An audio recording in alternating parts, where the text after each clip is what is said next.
Прывітанне ўсім слухачам і гледачам Еўрарадыё. Мы ў жывым эфіры, пятніца, блізка да 12 гадзіны дня. Александр Кнырович, блогер у нашай студыі. Прывітанне, Александр. Прывітанне, Павел, прывітанне, паважаныя гледачы.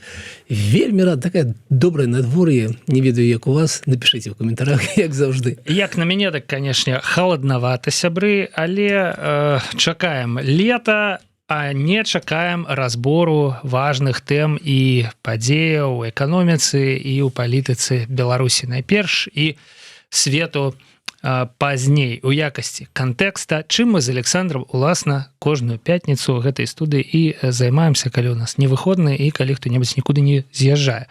Як, напрыклад, мінулым разам я з'язджаў, а наступным разам 1 траўня, Александр. Мы поедем на маёўку. Дзень вось гэты чырвоны дзень календара. Да. Так што у наступную пятніцу не чакайце, а вось у гэтую пятніцу ўсё ёсць, всё па-сапраўднаму, як звычайна ёсць чат трансляцыі, сябры, дзе вы можете задаваць нам пытанні, дзе вы можете дзеліцца ўласнымі меркаваннямі, натуральна, самае цікавае і такое актуальнае мы агучым. Здаецца, з преамбулы ўсё, акрамя таго, што у Александра ёсць уласны YouTube-канал, які так і называецца Кнырович. Спадзяюся, што недзе вось зараз мы пабачым там QR-кодзік, калі вы навядзеце на яго свой уласны смартфон. Калі вы не глядзіце гэты стрым са смартфона, конечно, иначе будзе не выкрутка. Вось, то вы адразу туды і трапіце, дзе Александр звычайна публікуе сціслыя ёмістыя відосы пра стан справа ў Беларусі, таксама пра нейкі сусветны кантэкст, пра суседзяў. Ну, а мы тут гэтыя відэа абмяркоўваем падрабязней, разгортваем як цукерачку. Александр, што там у вас адбываецца на канале, што новага? Выйшаў учора, Павел мне нагадаў, што звычайна гэта адбываецца ў чацвер, і ў гэты раз чацвер выпусцілі мы відэо, не без праблемаў, але выпусцілі.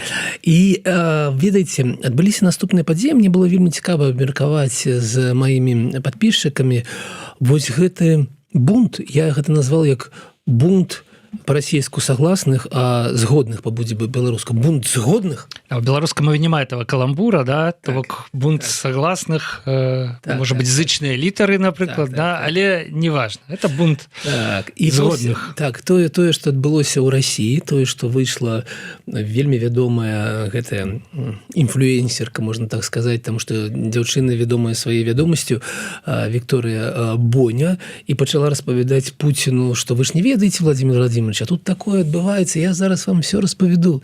І на 20 хвілін запіліла відос, які набраў уже там больш за 25 мільёнаў праглядаў і стала лідарам супраціва такого, сацыяльнага супраціва ў Расіі.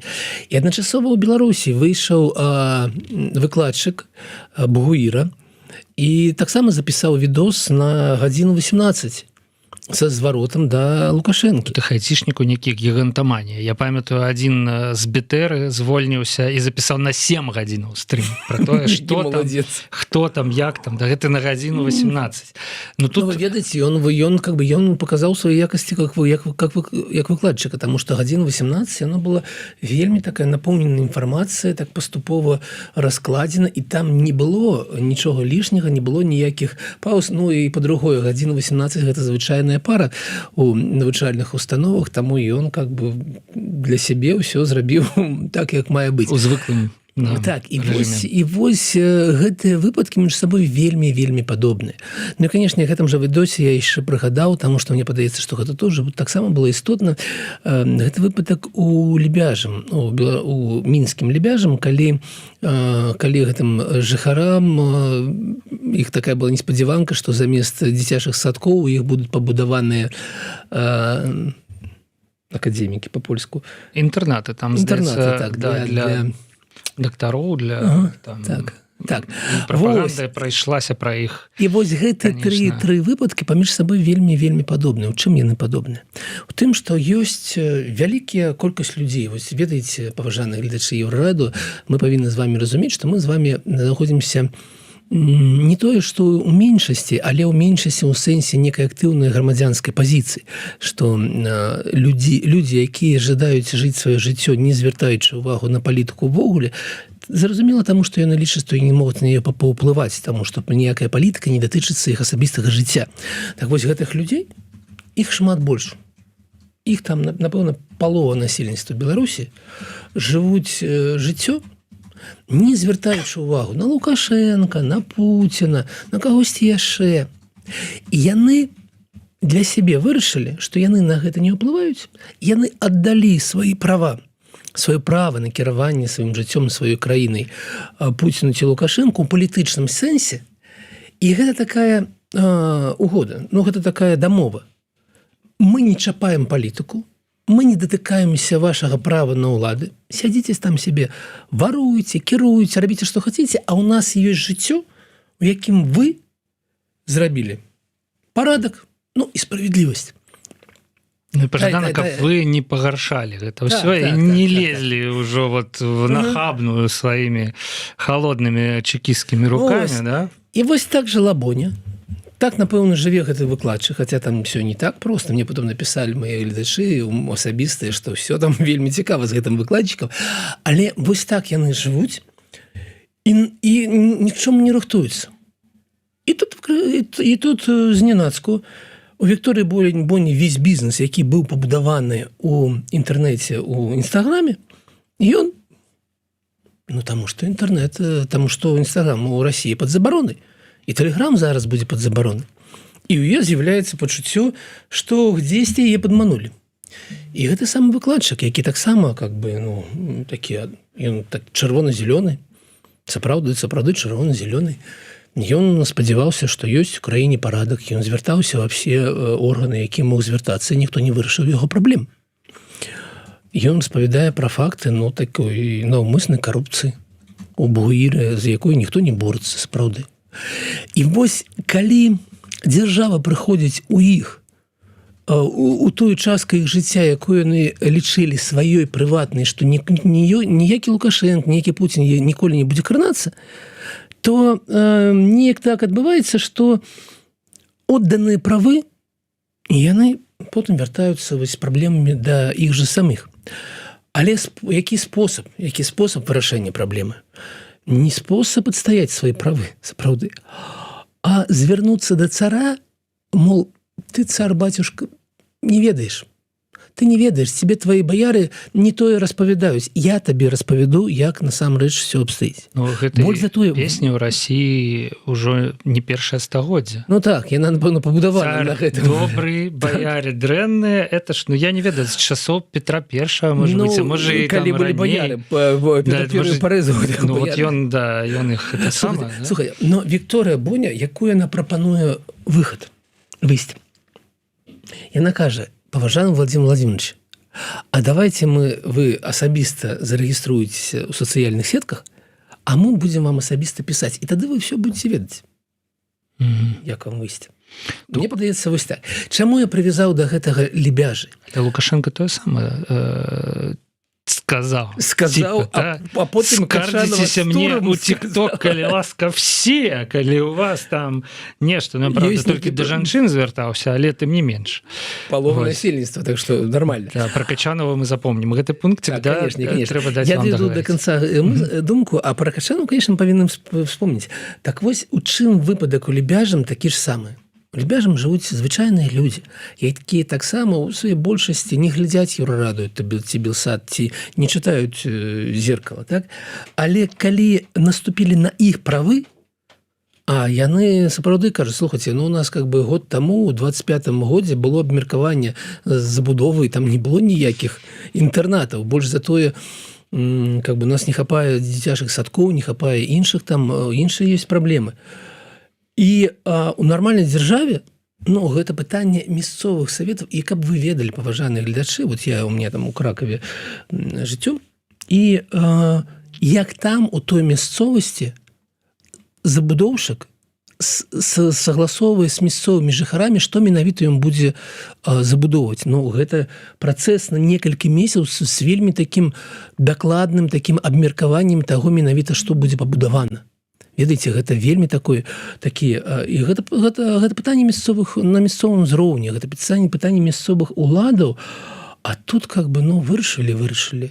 А калі людзі аказаліся, што яны незадаволены, так на іх наехаў заронак, на іх наехала гэта агенцыя Мінск новасці, і блогерка, як быццам блогерка, а сапраўды прапагандыстка, зняла відос на 6 хвілін аб тым, якія неўдзячныя гэтыя жыхары Лебяжа.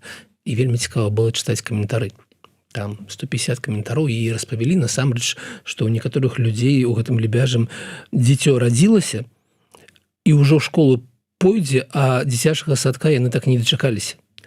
І таму, ведаеце, вось гэта вельмі цікавая з'ява, як адбываецца вось гэты бунт людзей, якія згодны з палітыкай, згодны з тым, што Лукашенко і Пуцін кіруе, як іх пачынае кранацца, ну, адсутнасць дэмакратыі ўкраіны. Ну, гэта ж сімптаматычна, да? То бок яны былі згодныя, пакуль іх не краналася. Пакуль яшчэ вот вязьмо не сціснула шыю канчаткова, да? Пакуль яшчэ можна было дыхаць паветрам, там, пакуль уласна тое, чаго яны чакалі ў плане матэрыяльнага дабрабыту, яно у іх і было.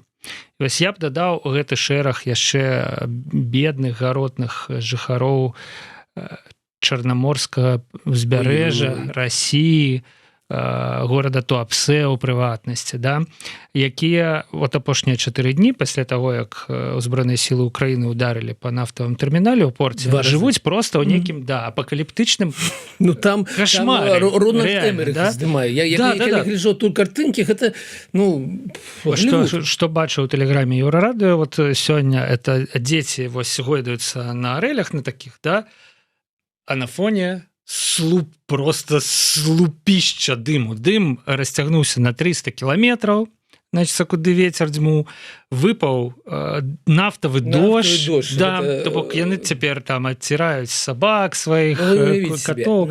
Сапраўды нафтавы дождж. То бок выпала чорная нейкая сумесь, пакрыла плёнкай такой чорнай, да, то бок і людзі, якія набывалі, я думаю, не танна.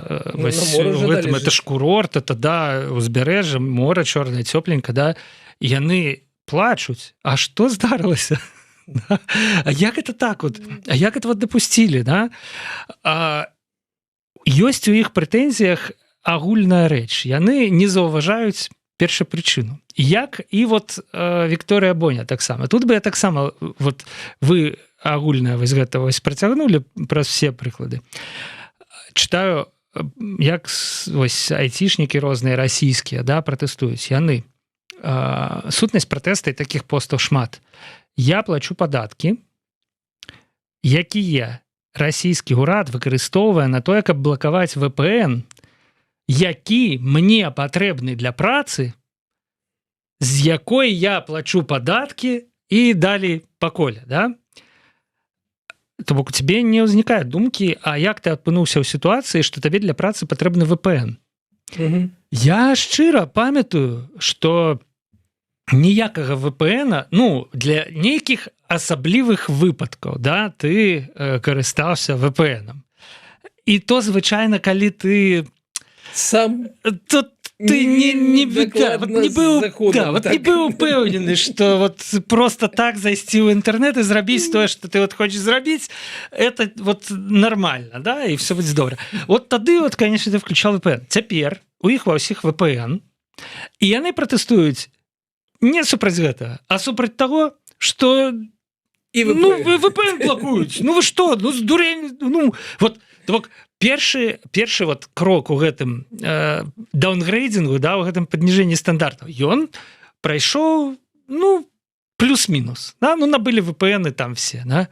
Ну, а далі што вы робіце? Што адбываецца? Пуцін, дапамажы, няма VPN-у нават. Яны блакуюць тое, што прыносіць табе грошы, тлумачаць Пуціну, атрымліваецца, да?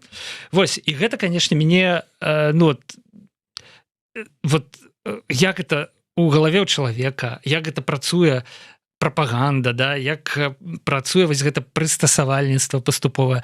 Гэта мяне здзіўляе і не здзіўляе, таму што хто з нас, Александр, думаў, што так не будзе. Ну, гэта яны, ў прынцыпе, думалі, што неяк там паміж струек нафтавага дажджа прапетляюць, да? А мы-то, ну, в прынцыпе, я не здзіўляюся, так, калі резюмаваць. Тут, ведаеце, у меня шмат эмоцый, але вельмі мала інфармацыі. То есть у меня тыя ж самыя эмоцыі, якія ёсць у Павла, і гэта агульнае пытанне, вось, што ёсць вялікая колькасць грамадзян у любой краіне, але у Беларусі і ў Расіі яна ў разы большая, чым, ну, напрыклад, у Польшы ці ў ЗША, якія лічаць, што тое, што адбываецца ў краіне на ўзроўні ўрада ці прэзідэнта, ці кагосьці, хто захапіў уладу, не датычыцца іх самых. Што яно там ідзе-то лётае, як арэшнік, но в меня ніколі не праляціць. І вось тое, што есть гэта частка людзей, чаму я кажу, што пра гэтую частку людзей у любой краіне? Таму што, ведаеце, былі вырашальныя выбары ў Венгрыі. Але прыйшло 77% галасаваць, а 23% чамусьці не прыйшлі, вырашылі, што гэта вырашальныя выбары ў Венгрыі для іх нічога не вырашаюць. Не, ну, ладно. 77% это так шалёная яўка. Шалёная яўка, ну, я аб тым, што ёсць заўжды ў грамадстве есть частка, якая кажа, што, ну... Я палітыкай не цікаўлюся. Я палітыкай не цікаўлюся, так. Які нас канцлагер везуць? Я палітыкай не цікаўлюся. Так вось, как бы, в Беларуси, в России, ну, так, такое воспитание. Так людей, ну, жили так 70 годов, что ты ни на что не уплываешь. И до того жили при царе, что ты ни на что не уплываешь. И после того живешь ні на чого не ўплываючы і лічыш, што тебе гэта не датычыцца. Я разумею, але потым пролетаюць вот такія нафтавыя дажджы, і ты цікавішся, а за што мяне? За што VPN блокуюць? Ці ў Беларусі тое ж самае? За што? Ну, вось за то. Вось за то. І куды гэтыя расіяне пацярпелыя і стопсы? Пацярпелі і з Туапсе, і з Санкт-Петербурга, і з розных іншых месцаў. Канешне ж, яны все мараць цяпер пра тое, каб, як пісаў яшчэ Якуб Колас, прыдбаць свой кут у Беларусі, дзе без VPN недасяжныя пакуль што, хіба што апазіцыйныя сайты медыа незалежных, там вось такія рэчы, да, вось, а ўсё, в прынцыпе, выглядае нашмат, ну, не трэба блытаць турызм з эміграцыяй, натуральна, але ўсё выглядае нашмат больш прыстойна, і нафтавых дажджоў няма, і інтэрнэт не адключаюць, і дроны не летаюць над галовамі, ну, амаль, там уже на поўдні ёсць пытанне з гэтым, але тым не менш. І здарылася, уласна, Александр, тое, што не магло не здарыцца рана ці позна. Гэта здарылася ў Мінск-міры, вось зараз я папрашу фотаздымак. Беларусы, якія, не ведаю, раніцаю, вечара выйшлі там наш пацыр нейкі, заўважылі ў адным з, это лоджыя нейкая, да, вось в адным з вокон расійскі сцяг горада вывешаны на всеагульны агляд. І я скажу, што за суткі пост з гэтым фота набраў каля 4500 каментарыяў, прыкладна 10 000 лайкаў, то бок ніхто не застаўся абыякавым. Абсалютна. І, канешне, шмат вельмі незадаволеных, шмат, у прынцыпе, людзей, якія вот гэтыя ўзроўні прыняцця непазбежнага, да? Шмат хто, ў прынцыпе, такі, так а што такого? Ну, расійскі сцяг і расійскі сцяг, як бы, да? Пофіг, што там ва ўкраіне 12 гадоў ўжо вайна ідзе, і 4 года там з нечым поўнамаштабнага ўварвання, да? Я палітыкай не цікаўлюсь, это ж вот суседзі пішуць, а што вот вы, калі там хто-небудзь японскі сцяг вывесіць, вы што, будзеце скандаліць? Ці іншыя пішуць так. А калі вот я іду па Маскве і бачу беларускі сцяг, я ж не скандалю. Ну то бок быццам бы няма тонкай розніцы паміж расійскім, яна, конечно, паміж расійскім і беларускім сцягам, калі мы кажам пра вайну ва ўкраіне, не такая ўжо і відавочная, да? Ну але ўсё ж таки тым не менш, да? Людзі спрабуюць апраўдаць гэта, да? Што это все ж таки норма. Ну іншае, конечно, там самы каламбур, які мне спадабаўся, это Мінск, русский мир. Як бы, да? І я думаю, што улічваючы, што кажуць, што расіяне вельмі шмат кватэр набылі там, то хто ведае, колькі мы там пабачым расійскіх сцягоў. Па-першае, калі яны зразумеюць, што можна, а па-другое, калі вось гэты выпадак, напрыклад, іх раздражніць крыху і рэакцыя на яго, і яны пачнуць на зло. Да? А што вы нам зробіце? А вот мы павешваем, да? Вот што думаеце, Александр, на гэты конт? Гэта не небяспека нейкая ёсць у гэтым? Ці вы бачыце проста нейкую хуліганскую выхадку? Да не, гэта, слухайце, ну гэта той самы рускі мір ёсць. То бок не паверу ні ў коім разе, што гэта выпадковасць. Што гэта чалавек, які ішоў, как бы разбіраў свае рэчы. Па-першае, прывёз свой сцяг. Ён прывёз свой сцяг, ён залез у Мінск мір, ён залез на нейкі высокі паверх і сапраўды вывесіў, как гэта было бачна. У меня няма ніводнага сумневу. Ну, ведаеце, калі б, напэўна, якая-нибудь зборная Расіі по футболу ці хакею гуляла ў Мінску, і нехта вывесіў там на выходны гэты сцяг, я бы зразумеў. Но ніякіх жа падзей не адбываецца, у нас нічога такога не адбываецца, таму гэта наўмысна. Гэта, канешне, знак, і гэта знак таго, што здесь Расія. Што гэта? Беларусь, гэта Расія. Як да гэтага ставіцца? Ці ёсць здзіўленне гэтаму? Не, калі тебе Азаронак распавядае по тэлевізору, што Беларусі ёсць Расія, дзякуй Бог, конечно, людзі не глядзяць Азаронка, трэба аб гэтым казаць, но калі тебе з усіх куткоў і кіраўнік, які незаконна утрымлівае ўладу, размаўляе з табой па-расійску, то как бы гэта ж ёсць Расія, так? Я да гэтага ставлюся вельмі дрэнна, но давайте паглядзім, як гэта выглядае з пункту гледжання беларускага заканадаўства. Такія рэчы наўпрост забаронены сённяшнім беларускім заканадаўствам. І гэтая забарона вводзілася супраць, зразумела чаго, бела-чырвонага белага гістарычнага сцяга Беларусі, але пад яе трапляюць усе сцягі, усіх краін. Таму адзіны флаг, які можа быць такім чынам законна вывешаны зараз в Беларусі, гэта чырвона-зялёны з арнаментам. З арнаментам, так, і ўсё, ніякі іншы. Таму гэта парушэнне беларускага заканадаўства, гэта, канешне, па-першае. Па-другое, гэта, канешне, выглядае як пагроза беларускаму суверэнітэту, таму што, канешне, ніякая Японія ці Мальта ці М'янма не пагражае беларускаму суверэнітэту, а рускі мір пагражае. Наконт таго, што беларускіх сцягоў можна пабачыць іх у Расіі, цікава вельмі, дзе ты пабачыш гэтыя беларускія сцягі.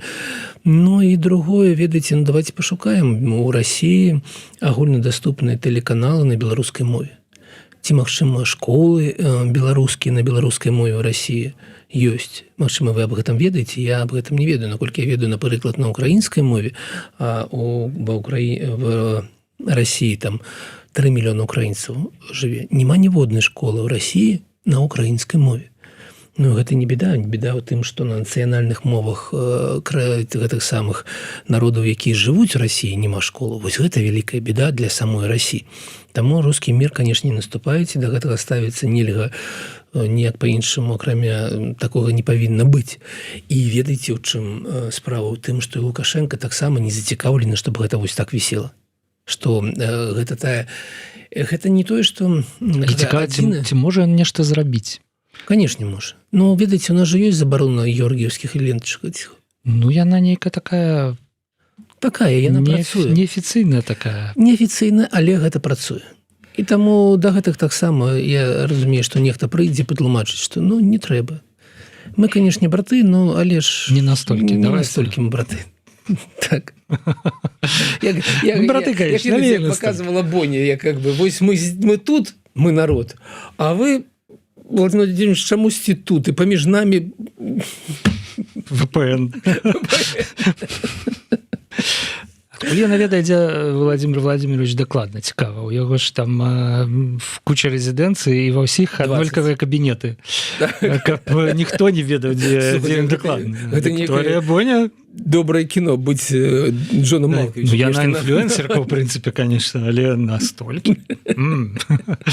Ладно, конечно, смешна. Дарэчы, мы, Александр, я вас, конечно, перабіў з расійскім сцягам. А я уже думку скончыў. Але мы крыху недаабмеркавалі той перапалох, які пачаўся ў расійскай прапагандзе, уласна кажучы, у звязку з усім гэтым. То бок, мне нават падалося, што мы назіраем пэўны раскол эліт. Мы назіраем яго. Да, ведаеце, чаму? Вось, Зюганов, які выходзіць на трыбуну Госдумы і кажа, што вы робіце, спыніцеся. Мы так дажывем да кастрычніка 17-го, а я супраць рэвалюцыі. Кажа, Зюганов, камуністы такі, на тыле ў яго такі, ведаеце, Ленін закрэслены, напэўна, таму што камуніст супраць рэвалюцыі, гэта цікава. Але шмат якая частка вось гэтага публічнага, афіцыйнага істэблішмента ў Расіі стала на бок Боні, а не на бок Салаўёва, які адразу пытаўся ее там захейціць, а потым атрымаў такі атлуп, у тым ліку ад Z-блогераў, што так і няма ўжо Володі Салаўёва.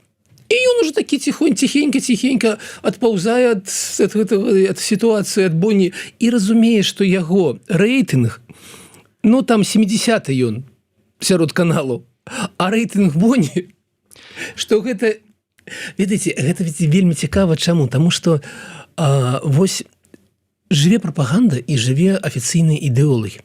І ў іх свет, вось у свеце расійскам, Сіманьян – гэта вялікая фігура, там Скабеева, там гэта, хто там яшчэ, гэта і так далей. І Салаўёў гэта, і з нашага боку, там Азаронак, Тур, там Мукавошчык, там клуб рэдактароў, там Маркаў, Жук, яны жывуць гэтым глаголам. Калі паглядзіш сапраўды, то пераважная большасць беларусаў нічога не ведаюць пра тое, што сказалі сёння ў клубе рэдактароў. Яны жывуць жыццём, дзе вось такая Боня значна важнейшая, значна папулярнейшая і значна больш уплывовая на іх думку, чым весь гэты камок, гэты клубок, гэты клубень, назовем их так по-беларуску, клубень гэтых рэдактароў, прапагандыстаў, лукашэнак і Качанавых.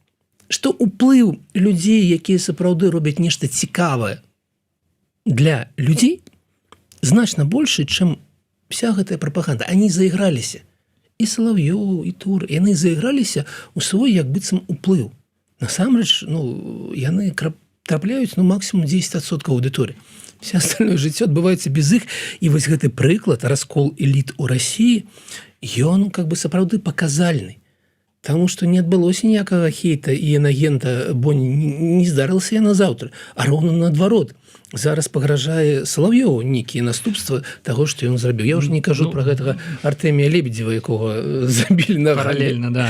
Іншая гісторыя. Давайте, так. Боня таксама спрабуе адпетляць насамрэч. То бок сітуацыя яўна выйшла з-пад кантролю, і гэта таксама сімптаматычна. То бок я думаю, што яна таксама баіцца рэвалюцыі, як і рэвалюцыянер Зюганов. Да, то бок гэта не ўваходзіла ў яе планы. Хайпануць крыху, да, там, выказаць правдзівае такое, да? Я нагадаю, это да. Адну рэч. Ведаеце, калі прыйшоў Гарбачоў да ўлады ў Савецкім Саюзе, ён не збіраўся будаваць дэмакратычны Савецкі Саюз.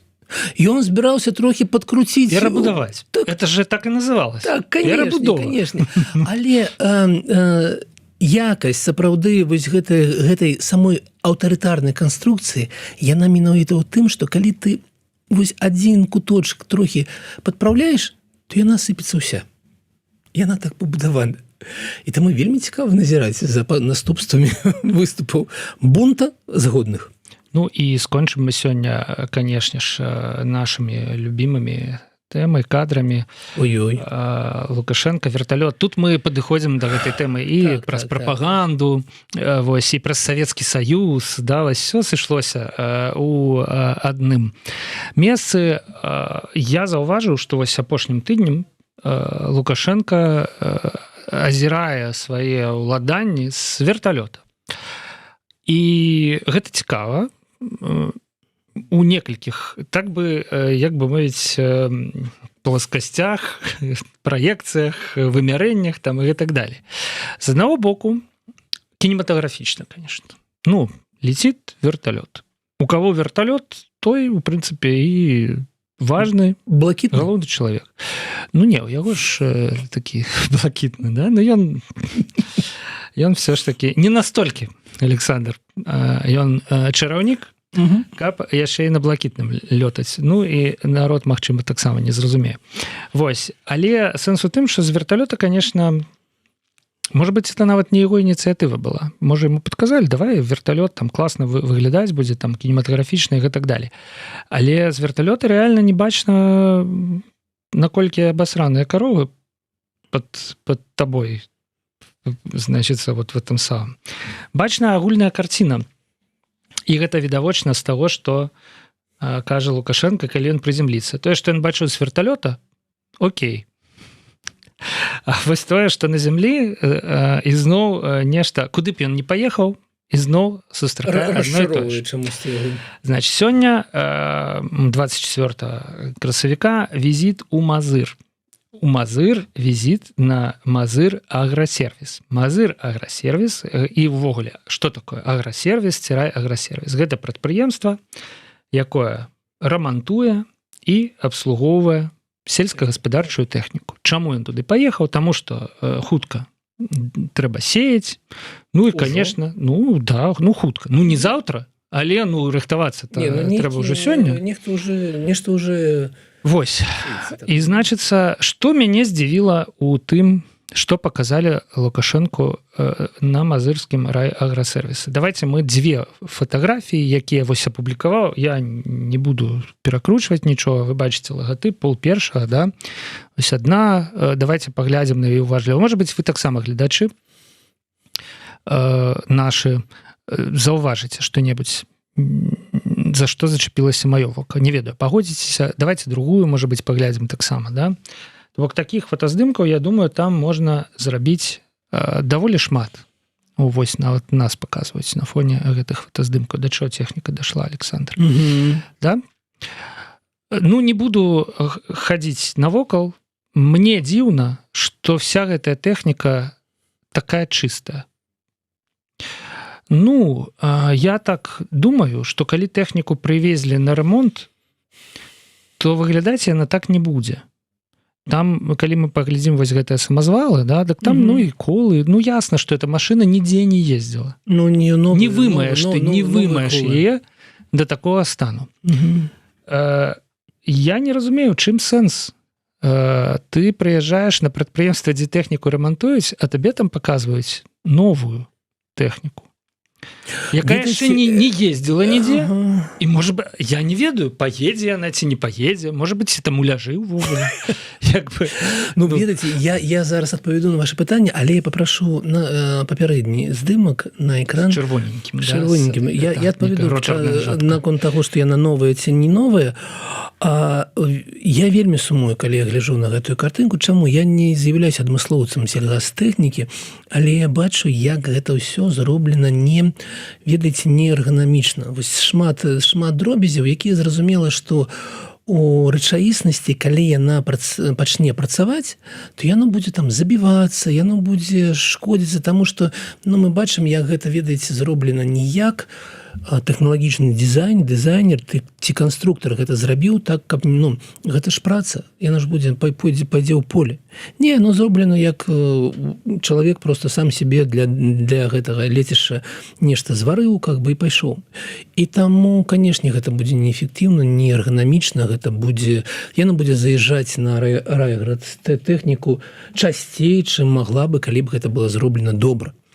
Калі б гэта была Тэсла, але а не такія самапальныя нейкія. А гэта выглядае як самапал, канешне. Наконт таго, чаму новае, ведаеце, я сябе ставлю на месца гэтых чыноўнікаў ад сельгас. Райаграсервіс. Ввогуле нечым такім. І вось я сябе задаю пытанне, а што я такога павінен зрабіць, каб не атрымаць? І калі я пакажу сапраўдны ремонт і сапраўдную тэхніку, то гэта же падла, і яна ж абавязкова знойдзе да чаго прычапіцца. І таму ў мяне толькі адное выйсце. Паставіць яму новую тэхніку. Ну да. І няхай чапляецца да таго, хто зрабіў гэтыя новыя колы. Дзіўна, але гэта новай тэхнікі з рамонтам усё у парадку. Ой, ведаеце, не. Я памятаю, як ён лаяўся на Амкадор, яшчэ тады, калі Амкадор быў Шакутінскі, так? Шакутінскі ж Амкадор быў. Аб тым, што на вялікім буйной нарадзе, аб тым, што гэта такое, калі тэхніка Амкадора прыязджае і больш за 40% адразу патрабуе рамонту. Гэта наша вось якасць, так? Таму вы памыляецеся, калі бачачы новую тэхніку, лічыце, што яна не патрабуе рамонта. Ладно, магчыма, цалкам магчыма. Александр, у нас яшчэ была адна тэма, я яе назваў так нармалізацыя аўташколаў, але мне здаецца, што за ёй яшчэ трэба крыху пасачыць. Тут сітуацыя ў тым, што падчас папярэдняга такога свайго ваяжа Лукашенко сказаў, што нешта не так з падрыхтоўкай кіроўцаў у Беларусі. Што трэба яе па-руску ён сказаў ужестачыць.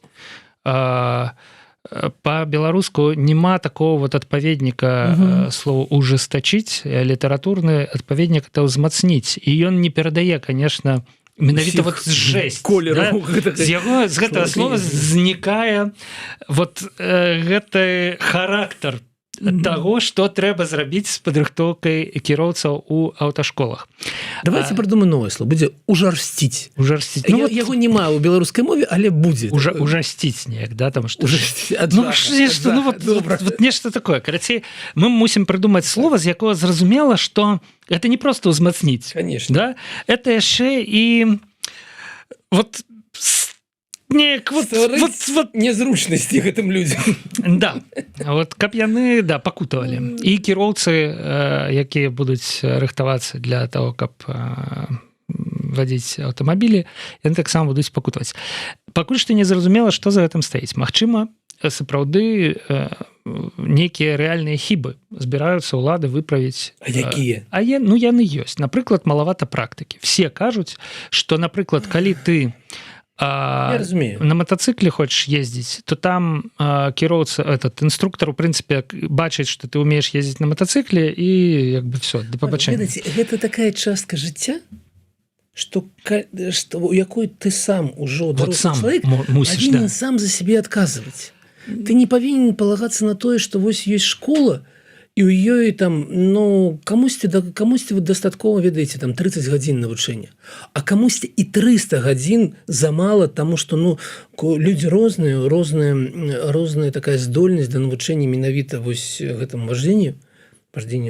Ну, вождению, в принципе, вождению. Да, і кожным людзям трэба розныя, конечно, ў школе павінен быць нейкі мінімум, а далей ты сам за себе адказны. Ну, і мы разумеем, які гэты мінімум, таму што мы разумеем, што паставіць за кожным пракурора, каб глядзеў, ці выконваецца ён, ці не выконваецца, будзе горш, чым тое, што ёсць зараз. І таму мне падаецца, гэта не тая тэма, куды дзяржава ў агулам павінна лезці. Ну, ведаеце, таму, канешне, у меня такія сумныя прадчуванні, але я павінен вам сказаць пра свой асабісты досвед у Польшы. Я вам скажу шчыра, у мяне ў Беларусі давалі вот гэту медыцынскую даведку на правы толькі на 1 год. Таму што мне, ну, как бы былі выпадкі. Глядзелі на вас, Александр, і этому на год. Я заўжды как бы неяк вырашаў, што хаця б на 3. Неяк вырашаў. У мяне на 10 была, вот, але ладно. Давалі на 5 толькі, Павел. Не, у мяне... На 5 толькі давалі максимум. Ну, может быть, я абнаўляў. А тут я прыйшоў вот здесь, как бы, калі падоўжаў, рабіў польскія правы, я прыйшоў, і, ведаеце, у меня весь гэты медычны агляд, тое, што ў Беларусі заўжды была праблема, не ведаю, як зараз. Ці ёсць такая праблема, ці не. Вось весь медычны агляд заняў 15 хвілін. Меня запытались одно, другое, третье, поглядели там в вочы, нешта померили и выдали справку на 15 годов, даведку на 15 годов. Гэта означает что? Что у Польши больше аварию? Не, гэта означает, что адказнасць за тое, что я раблю за рулем, яна лежыць на мне. я павінен там, ведаеце, выпіўшы, не садзіцца за руль, ці сачыць за сваім гэтым самым зрокам, ну, за сваім... Ну, ввогуле станам здароўя, за сваім станам здароўя. Гэта мая адказнасць, гэта не адказнасць дзяржавы. Так меня кантраляваць, каб я, ну, не ведаю. Так самы прикол, што ў Беларусі таксама толькі кіроўца несе адказнасць. Ну, конечно. Калі здараецца нейкае ДТЗ, ніхто не пойдзе там глядзець, а яму даведку выдалі, ну, як мае быць, але ўсё роўна ты прыходзіш, плаціш гэтыя грошыкі і атрымліваеш гэтую даведку. І мне здаецца, што вось, ну, то бок, можна рэальна знаходзіць нейкія спосабы палепшыць. Напрыклад, кіроўцаў фураў, вось нам распавялі, збольшага вучаць на звычайных такіх невялічкіх грузавічках газелях. Ну, то бок, можаце ўявіць сабе, ты вучыўся ўвесь час на газелі, а пасля садзішся за нормальную чалавеческую фуру. Як бы вы маеце рацыю, Александр, ты вучышся ездзіць на фуры самастойна, як бы першыя некалькі там десяткаў тысяч кіламетраў, якія ты праедзеш. Ну і ёсць, напрыклад, якасць інструктараў. Конечно. Оказывается, инструктору в Беларуси, как стать инструктором, треба двухмесячные курсы пройти. И ты уже не просто кіроўца, а аўтаінструктор. Можешь працаваць в аўташколе. Чаму за 2 месяцы? Ну ладно, все. Это... Ведаеце, вынік гэтага абмеркавання, нам уже трэба сканчаць гэта сённяшні стрым, такі цікавы, незвычайны. Як коўдра у нас атрымаўся. Вынік гэтага абмеркавання ў тым, што дзяржава павінна гэты працэс кантраляваць, не ставіць рамкі, які павінен быць працэс, а кантраляваць на выхадзе. Вось якасць патрабаванняў да экзамена, вось гэта пункт контроля, а не ўсё астатняе. Мне так падаецца. Але я думаю, што все ж таки сэнс не ў тым, каб рэальна істотна палепшыць сістэму, а ў тым, каб, я ўжо сказаў, нармалізаваць. Зашмат прыватнікаў у гэтай сферы, нешта нічога дзяржава не кантралюе, нехта там вучыцца, і грошы, хорошыя, чалавеческія грошы ідуць у нейкія не ў тыя кішэні. Да. Вось, а чаму яны мусяць ісці не ў тыя кішэні, калі яны могуць ісці ў тыя кішэні? І таму ужестачыць. Вось за гэтым мы, канешне, паглядзім, таму што я думаю, што рашэнні нейкія ў гэтай сферы не прымусяць сябе доўга чакаць. Александр, ну, на гэтым сканчаем. Да, здаецца, што ўсё, што мы запланавалі, мы вам расказалі. Сябры, цёплага вам надвор'я, добрага канца красавіка, добрага пачатка траўня. Пабачымся мы з вами крыху не хутка. Это мы з вами. Да, это не 8 сакавіка, да, это 8 траўня. Мы пабачымся. Але з Александром, магчыма, вы пабачыцеся на Еўрарадыё нашмат хутчэй. Ужо заўтра, ужо у суботу. Але не будзем шмат казаць пра гэта. Сюрпрыз. Сашыся заўтра за Еўрарадыё. Чакайце. Сябры, да пабачэння. Александр, пакуль да пабачэння.